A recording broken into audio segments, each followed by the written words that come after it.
say today. This is a handout that I'll be talking about later in my testimony. Sorry it's not pre-hole punched, and I also don't have a physical copy of my testimony. It's sitting on the table at the hotel room at the expressway. So I apologize for that. And also thank you for braving the cold this morning. It was quite the trip for me. Could I introduce you, and for the benefit of anyone else in the audience, to mention your name?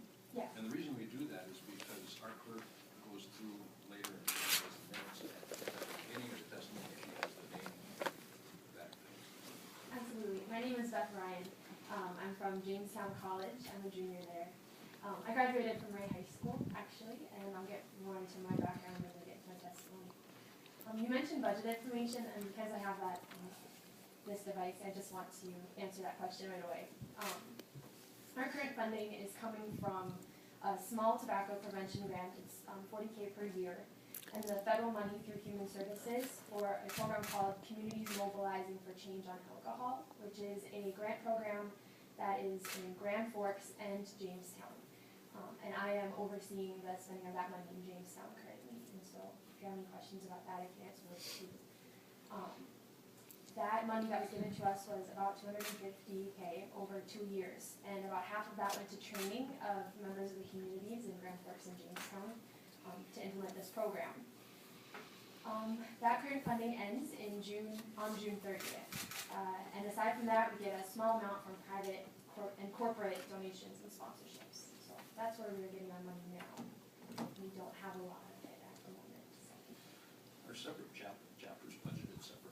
Raise money for their... Separate chapters are in charge of, they fund themselves. Often they're school supported, and so they do fundraisers. And one thing that is so great about SAD is there aren't dues, so we don't get money from our separate chapters. It's completely inclusive, and so if you want to start a SAD chapter, you can. It costs nothing. So, as I said before, my name is Beth Ryan. I'm a junior at Jamestown College, and I'm here to support SB2031. A little bit about me. I'm going to brag about myself for a little bit. I'm the oldest child of 5. I'm from Ray, North Dakota, it was a small school. It's not so much anymore. I graduated with 11, so I'm used to a small community. As I said, I'm the oldest child of 5, so I've always been a role model. And actually, my mother, who came with me today, is expecting the 6th running child, so that's exciting. Being a big sister affects every decision I make in my life, and SAD has really empowered me to be a good role model.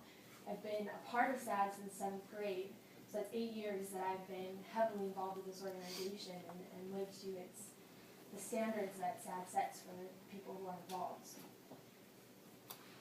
It's an honor for me to stand up here and testify in support of a bill that could support an organization that has had a huge influence on the person that I am today. Because of Northern Lights Youth Services, the parent nonprofit that runs Northern Lights SAD, I've been involved with youth substance abuse prevention for 8 years. I served 2 years on the Northern Lights Advisory Board for Northern Lights Students Against Destructive Decisions. And I was appointed the Northern Lights SAD Student of the Year, representing Minnesota, South Dakota, and North Dakota, and serving as a role model for junior high and high school students in the tri-state area. Now I'm in college. I have continued to stay true to the values and principles I developed throughout high school. I can honestly say that I've never been offered alcohol or any other substance on campus. And I find that fact hilarious, and I think that it is because of what I stand for and that it shows in my actions and that people can tell that I wouldn't be interested. Or maybe nobody thinks I'm cool, so that could be that.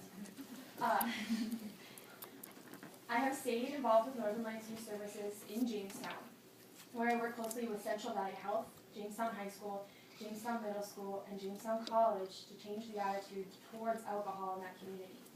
Jamestown received the Communities Mobilizing for Change on Alcohol grant, which is $32,500 to spend in the community. Communities Changing for Alcohol, CMCA, is a federally funded program. They received money in the last session to fund these programs.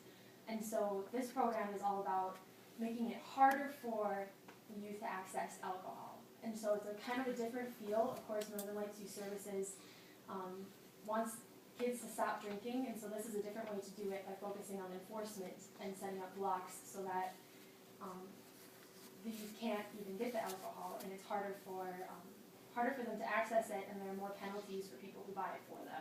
which in a college community usually happens when college kids buy for youth. Anyway, so that's just a little bit about what I'm doing there. Jamestown has decided that they no longer want to create an environment where buying alcohol for minors is an acceptable behavior, and Northern Lights Youth Services is providing them the resources to do that. However, as the fight against smoking in public places illustrates, changing a community's attitude can be very difficult and a long process. Part of the support that Northern Lights Youth Services is looking for is money to go towards a program called Positive Community Norms, which will be forwarded to you later today. This program is a proven strategy that will assist Northern Lights Youth Services in making positive changes towards a safer state in communities across the state. It's a fact that North Dakota's underage drinking rates are high for the nation, and in the community where I work, Jamestown, we are high for the state as well. The statistics are even higher than that. I personally have seen the start of a community attitude change, but it's a long, tedious process, and to truly make a difference, we need support. The last component of the bill I would like to provide support for is Reality Check, which is the handout that you received. I have provided copies of pieces of the Reality Check training binder. This program is truly one of my favorites, and in my opinion, one of the strongest assets in Northern Lights SAD. Reality Check provides opportunities for high school students to enter elementary school classrooms and share an experience while learning about values, priorities, health risks, and other life lessons they may not learn in school from their teachers and textbooks. Included is one of my favorite lessons, which talks about random acts of kindness in the pursuit of a better world. That perspective is opened up to the elementary students, and the high school students learn a lot from teaching those lessons to the elementary students as well. As a young woman, I see just how much Northern Lights SAD has impacted my life.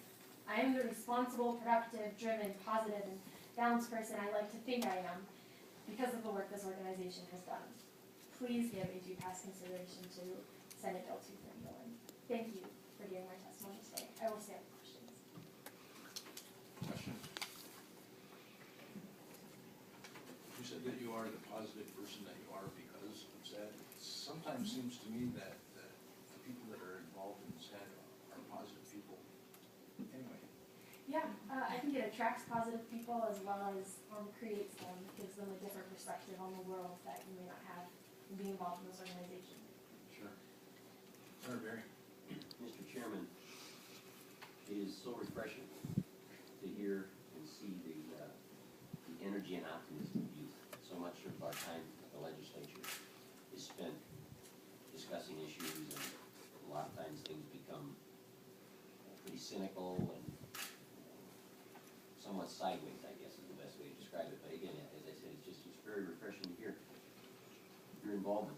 I think it lets all of us kind of harken back to a time that we maybe sometimes too often forget. And I just would ask you, piggybacking off of what the chairman mentioned about positive individuals being involved, can you relate any experiences that you have seen personally in terms of the outreach of SAD to maybe somebody who you wouldn't have thought would be involved in, and how maybe if you've seen personal changes for those individuals? Because $500,000, quite frankly, when it comes to touching lives, I mean, if you were to ask anybody at this table, is $500,000 for saving one life? Absolutely. They would say absolutely. And I think we're talking about many more lives. A personal story. I have a friend named Liz who is from Minot, North Dakota, and I met her through SAD, but not because she was in SAD. Liz is a troubled young woman. She has many issues and mental issues and emotional issues, and she tries her hardest to deal with those every day, and she tries to get help for that. And she had a friend die, and we were having a Northern Lights Advisory Board meeting, which we have another student here who's on the board, where we all get together and we plan our conference, and it's a lot of fun. And one of Liz's our mutual friend was there and brought her with because she didn't trust her to be alone. This is a very sad and extreme story. I want to tell you that Liz is a wonderful person and she's okay today. But I met her there and she was devastated and sad, and literally sad, the acronym. And she was in a broken place. And she joined SAD the next year, became part of the Northern Lights Advisory Board, went on to the national conference, and became a leader in the Bishop Ryan High School in Minot, North Dakota, where she's currently still involved with Students Against Destructive Decisions. she was a heavy alcohol user before she joined SAD. She has substance abuse problems, and it is a genetic thing. And she is clean and sober and supporting high school students where she grew up now.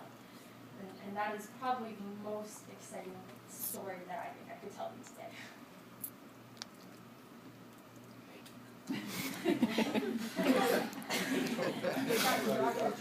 It really touched him, I can tell.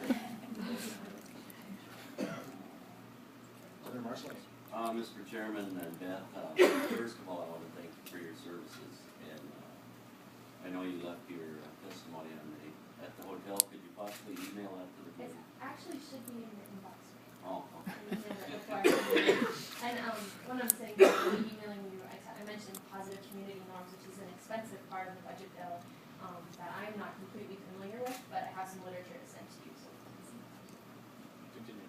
Mr. Chairman, Beth, what are your plans for the future after you graduate? after I graduate, I'm currently studying mass communications and public relations. I love government. I also love business, and I currently am working in institutional advancement at Jamestown College, getting money for the college. So my specific plans, I'm not sure, but I'm looking for an internship in New York next summer, the summer before my last semester, and I hope to work in North Dakota. That's my biggest goal, but we'll see if I can stay in the Midwest. I'm always impressed to see young people being as smart as they're smart. If you guys are interested, this summer I'll be interning in Medora, seeing their social media, planning the parades, so come and see the parade.